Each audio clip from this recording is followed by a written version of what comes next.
Singapore செல்வதற்கு IP வந்த பிறகும் காலதாமதம் ஏற்படுவது ஏன்?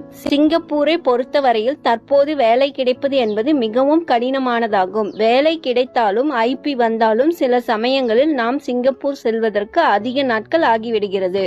அதற்கு பல காரணம் இருந்தாலும் மிகவும் முக்கியமான காரணம் சிங்கப்பூரில் நிலவும் தங்கும் இடம் பற்றாக்குறையே.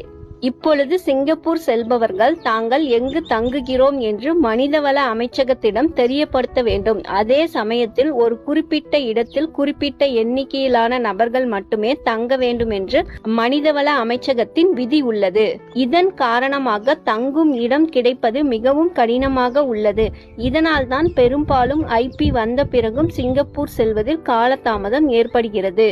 உங்களுக்கும் இந்த காரணம் இருந்தால் உங்கள் கம்பெனி உங்களுக்கு தங்கும் இடத்தை அமைத்து தரும் வரை காத்திருக்க வேண்டியதுதான். பொறுமையாக காத்திருங்கள், நிச்சயமாக நீங்களும் சிங்கப்பூர் செல்லலாம். இது போன்ற சிங்கப்பூர் பற்றிய தகவல்களை தெரிந்து கொள்ள SG தமிழன் இணையத்தை ஃபாலோ பண்ணுங்க. நன்றி.